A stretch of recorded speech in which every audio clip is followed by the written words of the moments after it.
Hey team, I'm back with another pool. I'm going to try to spend a little bit less time on this one, so let me talk about what stands out to me here. Slaughter the Strong, cool little board wipe, quasi-board wipe that you can prepare for and catch people off guard by.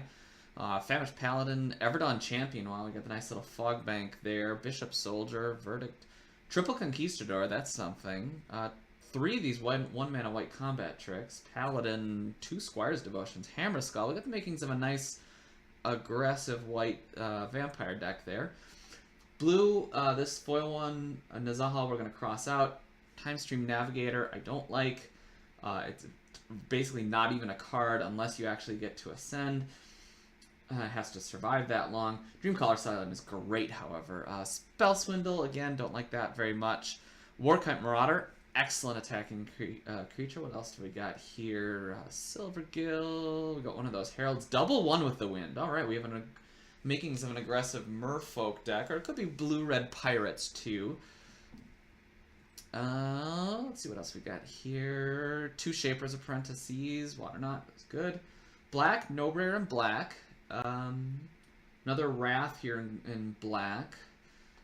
Vampire card. Life gain cards. Dark Inquiry's not playable. 3 of these Dusk Legion Zealots. I'm growing on them a little bit more since we talked earlier. Aggressive little human pirates here. Think about it. Impale, good. Vanquish the Weak, good removal on Impale, of course. Voracious Vampire is fine. Yeah, we got some good black-white vampires here. I'd be looking to do that. In red, Direfleet Daredevil is very good. You'd probably rather just play it on turn 2, but if you draw it late and get to do something with the second part of it, it's great too. And hey, we got Absolute Bomb here, one of the best cards in the format. Natali, hey, look, we've got also the best uncommon in the format. I think this is better than Ravenous Chupacabra. They're really comparable. They're both A-level cards, but Monstrosaur, after it resolves, can also win you the game, whereas Chupacabra really can't. What else do we got? A little bit of removal. Ton of these little 1 white pinger drops. Sacrifice pingers. More 1 drops, more 2 drops. Good 3 drops, good 2 drops. Wow, red is really aggressive here, so we've got some stuff we can do with that. We also have a little bit of top end with the Haste Dinosaurs, maybe a green-red dinosaur deck. Swaggering Corsair is a good aggressive. Swashbuckling, if we're aggressive enough, we can do it. Tilonali's Knight, yep, Unfriendly Fire. Yeah, red's got some really aggressive. I'd almost want to try red-blue as well as some other things. Red-blue might work better, but we'll see what green looks like for... could be red-white. Could be red-blue. Doesn't look like red-black. We got some of the cheap drops, but not the ones that get a lot of damage in. Oathsworn Vampire is a recursion-y thing. Zealot is a value thing. Scoundrel, on the other hand, maybe we could build a couple decks out of this. Going on to the green. Oh, hey, we have a huge bomb in Primal Hunger. You know, just mid game, this comes down and is really hard. This says answer me. If this isn't answered, it just wins the game on its own.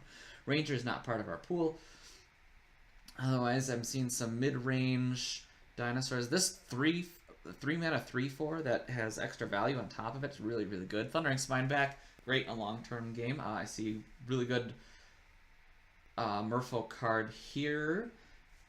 3 Dreadmaws. Wow, do we have like a ramp dino deck? I haven't really seen the ramp cards for it. You can play Dreadmaw without ramp, but I definitely wouldn't play 3 of them without it. Couple little 2 drops, Jade Guardian, ooh, double Jade Guardian. Ooh, did we have blue unblockable stuff? We did have blue unblockable stuff and flying stuff. Oh wow, yeah, this is. I think blue-green is going to be a really well supported deck in here, and 5 copies of Naturalize. Wow, I don't know what we could do with that, but if we could, it would be awesome. Well, 4 of these Armasaurs. Wow. And what do we got? We got down here, okay, Huatli. That really makes me want to go red-white if possible, or splash red-white. What do we have for splashing? We've got Evolving Wilds, a Tramulet, Stone Quarry. Whatever we're doing red in could splash white for that.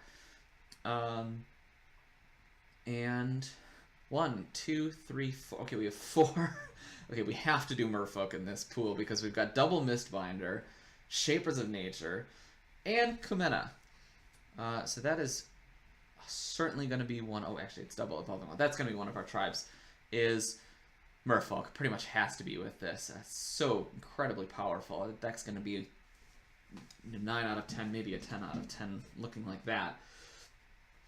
So the next question kind of is, do we pair red with black or red with white? Let's work on one of those because those will be a little harder to build. So for building a red-white as aggressive as possible deck, what does that look like?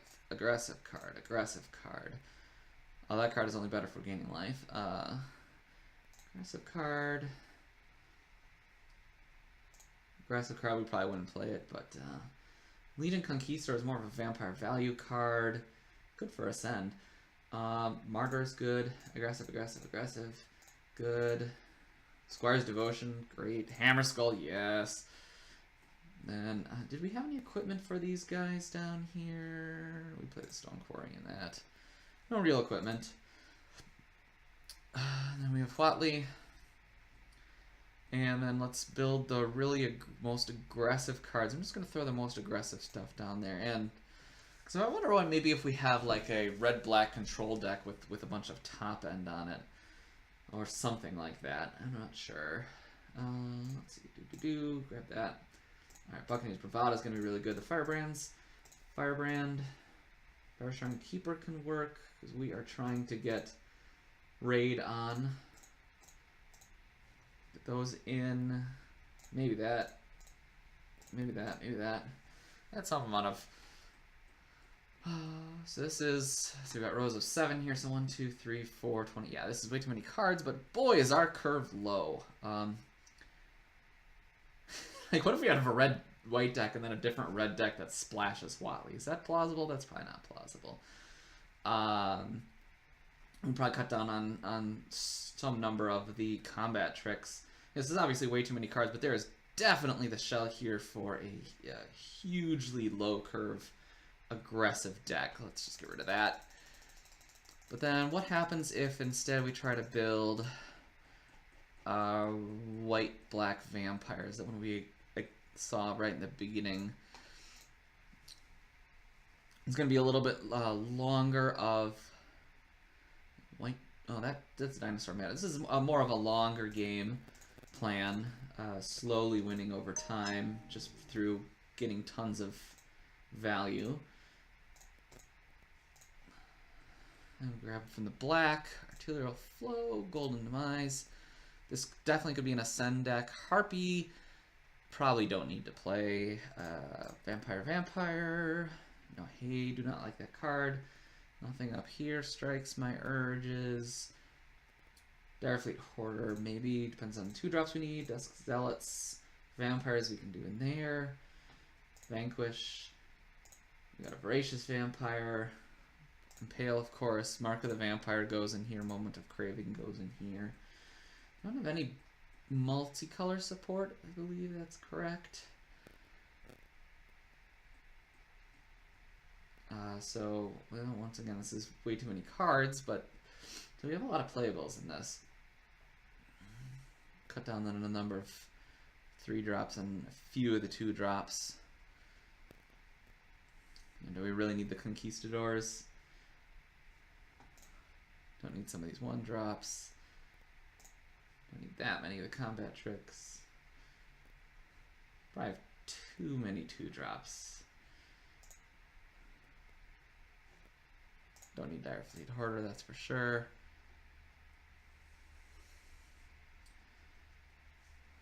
I don't know, what's the first cuts here?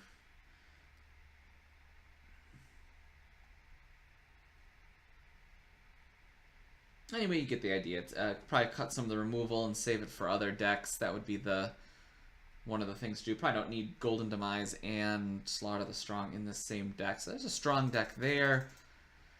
And really the question becomes, how do we divide it up? So let's just real quick look at this Merfolk deck that I think is going to be awesome. I mean, half our creatures are multicolor here already.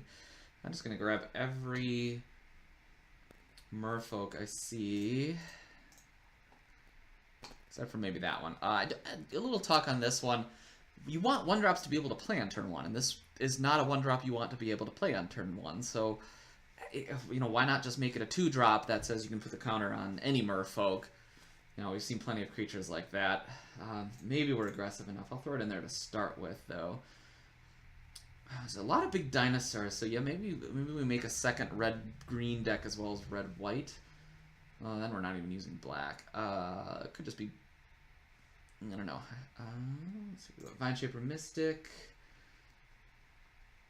Swift Warden is great in this deck. Ranger, we're not actually playing. Maybe it's a green-black deck. Green-black. We have enough removal in black? No, probably not. Maybe so it's black-white and then it's green-red with a splash. Alright, what do we got for blue? We got Siren. We got Marauder. I think this could be an incursion deck. I like Obsession here. Expel's good. Silver Fleet. I don't need Stormfleet Spy. We're just trying to be aggressive and get everything done. This is not a merfolk, but it's a tempo card. We'll play that. We'll play Mystical Carol. We'll play One with the Wind. Maybe... Oh, yeah. We kind of have to play Revered Dart, or I really don't want to play Headwater Sentries, so... Shaper Plentus says, get in there. I don't think we need either of these 2 flyers. We can use a Water Knot. So we've got something like this down here. River Herald's Boon I missed. Sorry, I went way before. There's not one we would leave in the sideboard here. So 21, 22, 23, 24, 25, 26, 27. Cut some of the 4-drops probably. Maybe cut the 2 1-drops. How many merfolk do we actually have? 4, 5, 6, 7, 8, 9, 10, 11, 12, 13, 14, 15, 16, 17. Yeah, well, we're definitely going to have enough merfolk. I think more of the question here is these artisans. So you could either cut the 2 Jade Bearers, and you're pretty close, or you could cut an artisan and be pretty close. Blue, green is as typical missing removal, but we do have the removal quasi-tempo cards as far as Expel, Deadeye Rigger, Water Knot, maybe River Herald's Boon could be considered. But this is all the things you want. You know, maybe I could use a Pirate's Cutlass in here, but 2-1 with the Winds. Put a 1 with Wind on Kumena, then tap 1 Merfolk. Kumena gets in for 4. I don't even need it really, I guess, with the flying. So yeah, that's an incredibly strong deck. Maybe I'll take some pictures afterwards and share those just for some quick talking points. So I guess the question here is, all right, if we built a black-white zombies deck, then what does our red deck look like? Is it just another red? Is it red with green and don't be quite so aggressive, and it's just going to be a huge, gigantic monster a dinosaur deck, even that's kind of missing removal, so all the good red cards get in. All the removal, absolutely. We don't really have, I don't recall seeing a lot of enraged stuff, so I probably wouldn't play a Shake the Foundation. We're not playing cheap stuff, so I don't want the combat tricks. I'll take good 2-drops. Like those. Take good 3-drops. I don't know if this deck wants a Headstrong Brute or not. Or that. We're going to have lots of dinosaurs. But I guess if we play those, then we want the cheaper dinosaurs too. Do we have a mono red deck here? What does this mono red deck look like? Alright, what if I play all the red cards that are attacking creature? How aggressive can this get? Let's see. Well, it's enough cards. So this is a mono red deck. I skipped from 4 to 5. That's kind of bad. Alright, so let's take out the super aggressive stuff. Just leaving in the more good stuff. Some 3-drops to trade with things. I really hope to pick up some 4-drops from green. I don't need all these 5-drops here. I don't need that. We're not raiding, so those are out. Swashbuckling's out. Alright, so what do we get from green that we didn't use in the other one? We use that. 3-drop. We'll have a lot of dinosaurs, so maybe we'll run that. Ranging Raptors seems very good in this, because we do want to ramp, and we don't have a whole lot of ways of doing it. Great 3-drop. 7-drop, we'd play that. Blossom Dry, there's our 1 piece of ramp. Maybe 1 or 2 of these Colossal Dreadmaws. There we go, there's our 4. Jade Guardian obviously wouldn't go in there. If I want more 5-drops, I have more 5-drops, but Ravenous Daggertooth seems plausible here, and I think this is where we splash the red-white using the Traveler's Amulet. This is where the Evolving Wilds go. This is where the Stone Quarry goes. Swordtooth goes in this one. And, you know, take 5 cards out of this. You got yourself a deck. Not too many 3-drops just looking down at the curve. Maybe we don't need the 1-drops, whatever they are in here. Oh, no, Reckless Rage is a pretty good 1-drop. Especially since, hey, we can Reckless Rage our own Raging Raptors. That's pretty cool. So that works. Let me just try one more thing. What does a blue-red hyper-aggressive deck look like? Yeah, I don't think that's... Now, maybe that's worth my time. I'd be curious what you'd think if you'd try something like that. We probably would if we had time, but I'm not sure if it would wind up being the best. But there are my thoughts here. Thanks. Bye.